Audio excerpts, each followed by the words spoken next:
சந்தேஷ் இந்த வீடியோவில் ரெட்ரோ படத்தில் இருந்து எதற்காக மறுபடி அப்படிங்கிற அந்த சோல்ஃபுல் சாங்குடைய மேல் வெர்ஷன் தான் கேட்க போகிறோம். அனந்து சார் பாடியிருக்காரு அண்டு ஃபீமேல் வெர்ஷன் வந்தது. அந்த வெர்ஷனே வந்து மனசை ஒரு மாதிரி என்னமோ பண்ணிட்டு ஒரு அழகான வழிமிகுந்த ஒரு தாக்கத்தை கொடுத்துட்டு போய் இன்னுமே வந்து லூப்பில் ஓடிட்டு இருக்க ஒரு சாங் அது. அது வந்து ருக்மிணியுடைய பெர்ஸ்பெக்டிவ்லேருந்து பார்க்குற மாதிரி இருக்கும் அந்த பாட்டு. ஸோ இது அனந்து சார் பாடியிருக்காருங்கும் போது ஓகே, அப்போ பாரியோடைய பெர்ஸ்பெக்டிவ்லேருந்து இந்த பாட்டு எப்போ கேட்கறதுக்குங்கிற மாதிரி ஒன்று அவள் உண்டாச்சு. அனந்து சார் பாடின அந்த கிளிம்ஸ் வந்து ஒரு சின்ன ரீல் வீடியோவாக வந்து சொன்னா விட்டுருப்பாரு.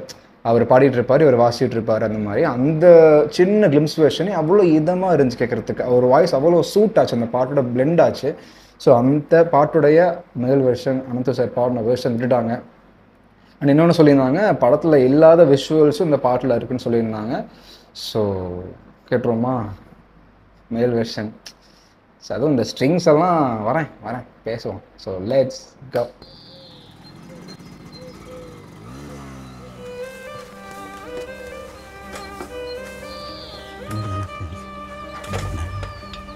பார்த்து மாட்டிக்காதானே? அதெல்லாம் இல்லைல்ல.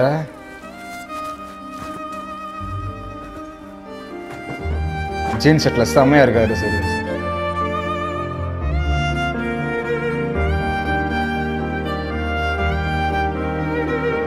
the way they used the strings. எதற்காக மறுபடி விழியில் விழுந்து வழிந்தாள்? எதற்காக மறுபடி அவளை மறந்த மனதை கடந்தாள்? அழையான் நாளிதா அவளால் புண்ணானதா? அந்த கண்ணுல ஆக்டிங் கலந்து உயிரில் விழுதா? சிரிக்க மறந்த இரண்டு இதழும் பழுதா? அடைந்த கடலில் புயலும் வருதா? அவளின் நினைவு வழியில் படைத்த விருதா? தேனாக நாள் மாறுதா? அனந்து சார் வாய்ஸ்ல இருக்கக்கூடிய ஃபீல் கொன்றுச்சு.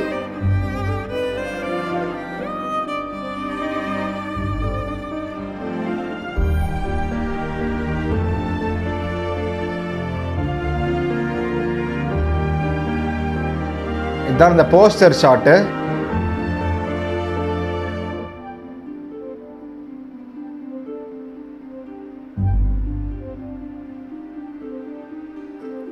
நீ கேட்ட புன்னகை உன்னோடு போனதே, நான் கோர்த்த மின்னலை களவாடி போனதே கண்ணா. வாவ், சிரிப்போடு பார்க்குதே, நகையாடி தீர்க்குதே. சூர்யா சார் ஆக்டிங், அவர் பாடுறது.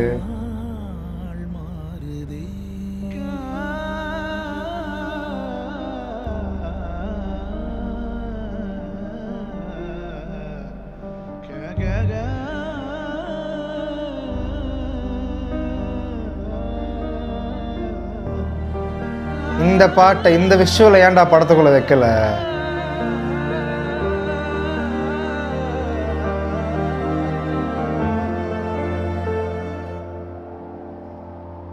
காதல் நதியில் செம ஷாட். ஆடி மகிழ்ந்தேன்,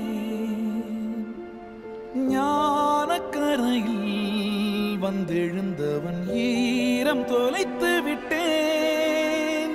விலகினேன் என் தடாகமே, என் கலாபமே.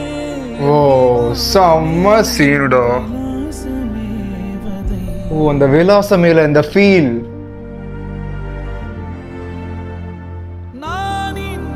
இல்லையே முகமூடிதான் இது, நீ பார்த்த பால் நதி நீர்வீழ்ச்சியானது.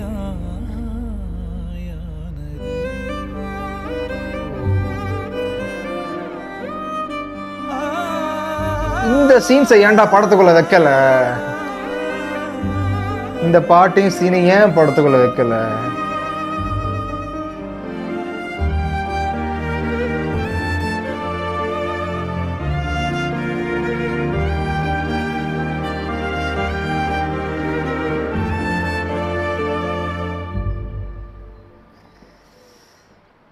ஓ புல்லரிச்சிருச்சு.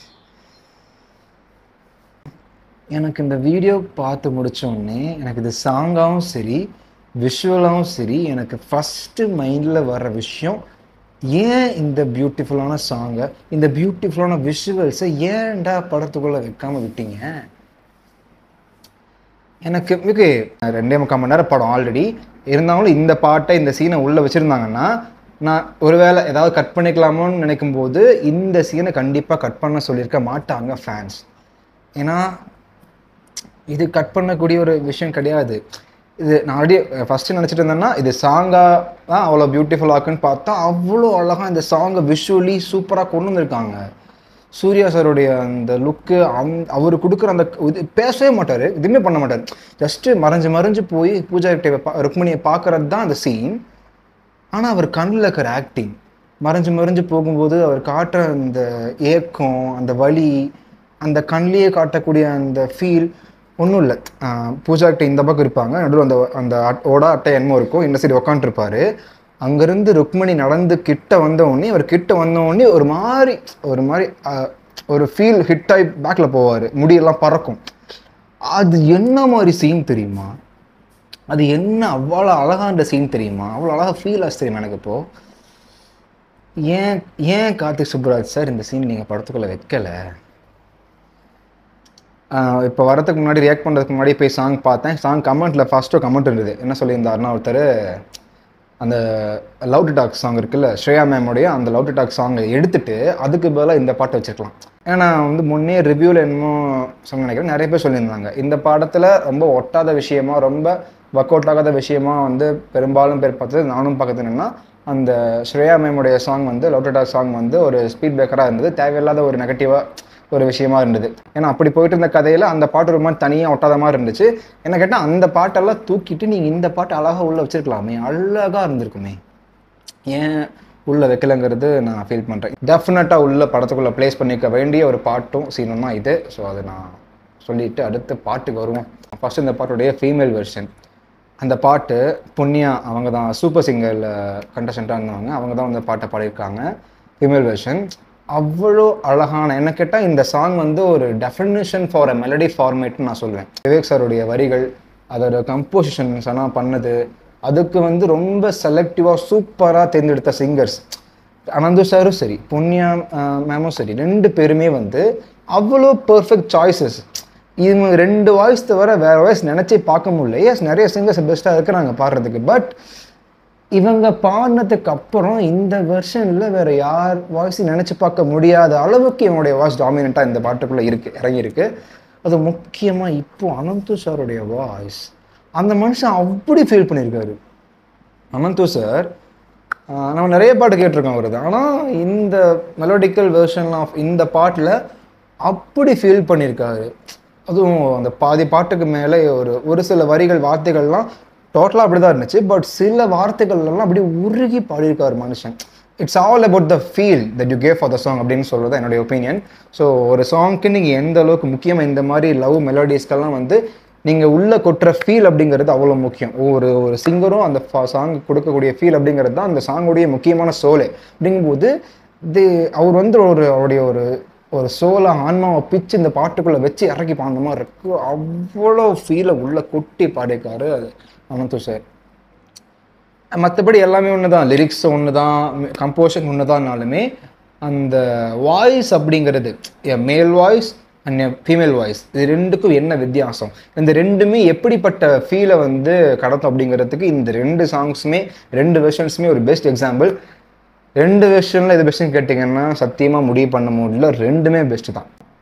அனந்து சார் அகைன் அதான் நான் அவர் கொண்டுட்டாருங்க. அனந்து சார் வந்து அந்த மனுஷன் மேலேயும் சரி, விவேக் மேலேயும் சரி, சனா மேலேயும் சரி, எல்லார் மேலேயும் புண்ணியா மேம் அவங்க மேலேயும் சரி, அவ்வளோ ஒரு மரியாதை, ஒரு லவ் வருது. இந்த 2 சாங்ஸை கேட்கும்போது அப்படிப்பட்ட ஒரு லவ் வந்து கிரியேட் ஆகுது. அதான் this two versions was the best definition for the melodical song format. Already female வெர்ஷனுக்கு அத்தனை எடிட்ஸு என் ஸ்க்ரோலில் போய் பார்த்தாலே ஏதாவது ஒரு டெம்ப்ளேட் ஏதோ ஒரு எடிட்டை போட்டு அந்த சாங் தான் போயிட்டு இருந்தது. இப்போ அந்த ஃபீமேல் வெர்ஷனுக்கு போட்டியா மேல் வெர்ஷன் அனந்து சார் வந்து இறங்கிருச்சா, இப்போ லைனாக இதுக்கடுத்து இந்த வெர்ஷனாக போட்டு ரீல்ஸில் போட்டு அதில் போட்டு ஸ்டேட்டஸ் போட்டேன் பண்ணுங்க, கேளுங்க, என்ஜாய் பண்ணுங்க. ஒரு மாதிரி அவ்வளோதான். அதுவும் இந்த மாதிரி பாட்டெல்லாம் ஒரு மாதிரி மிட் நைட்டில் நைட் ரைடில் ஹெட்ஃபோனை போட்டுட்டு ஒரு மாதிரி ஸ்லோவாக வண்டியை ஓட்டிட்டு தனியாக ரோட்டில் போகும்போது கேட்டோன்னு வைங்களேன், அது எப்போ இருக்குன்னு தெரியுமா? ரோடு நேராக தான் போகும், ஆனால் டேரெக்டாக ரோடு மேலே ஏறி ஹெவன்கே போகிற மாதிரி இருக்கும். அப்படி ஒரு வே டு த ஹெவன் அப்படின்னு சொல்லலாம் அந்த பாட்டை. இந்த ஸ்ட்ரிங்ஸை வயலினை இவ்வளோ நிறைய கேட்டிருக்கோங்க. ஸ்ட்ரிங்ஸை வச்சு நிறைய மியூசிக்கலி அவ்வளோ கேட்டிருக்கோம். ஆனால் ஸ்ட்ரிங்ஸ் அப்படிங்கிற அந்த இன்ஸ்ட்ருமெண்ட்டு இந்த சாங்கில் அவ்வளவு தனித்துவமாக அவ்வளோ அழகியலோடு தெரியுது. அந்த ஸ்ட்ரிங்ஸ் ஃபஸ்ட்டு கூட தெரியல. ஃபஸ்ட்டு ஒரு 2 இன்ஸ்ட்ருமெண்டேஷன் போனதுக்கப்புறம் அதுக்கப்புறம் அந்த ஒரு பேஸோட ஒரு இடத்துல ஒரு இறங்கும். அங்கே அந்த இன்ஸ்ட்ருமெண்டேஷன் இறங்கும்போது that's it man, this is what the composition, this is what the instrumentations அப்படிங்கிற மாதிரி அப்படி ஒரு composition using the strings by Sun. He killed it. One of the best album of the year. Expect Loud Talks. Loud Talks சாங்கை மட்டும் எடுத்துகிட்டு பார்க்கும்போது இது ஒரு பயங்கரமான ஆல்பம். அதுவும் எனக்கு தெரிலங்க, எனக்கு எல்லா பாட்டும் சூப்பராக இருக்குது எனக்கு. ஆனால் லவ் டாக்ஸ் மட்டும் எனக்கு அவ்வளோ இன்னுமே ஓட்ட மாட்டேங்குதுன்னு தெரில. அவ்வளோதான் கைஸ், இதுதான் வந்துச்சு இந்த பாட்டு. சீக்கிரம் விட்டதுக்கு ரொம்ப நன்றி சனா அவர்களே. ஆனால் வந்து இந்த பாட்டை உள்ளே வைக்காததுக்கு நான் வந்து அது மனசு கேட்க மாட்டேங்குது. அவ்வளோதான். ஸோ விடுங்க, நான் விட்டா பேசிட்டே இருப்பேன். போய் பாட்டை கேளுங்க, என்ஜாய் பண்ணுங்கள். ஸோ இதோ நான் வீடியோ முடிச்சுக்கிறேன். வீடியோ பிடிச்சுன்னா like, share, comment, subscribe. So நன்றி, வணக்கம்.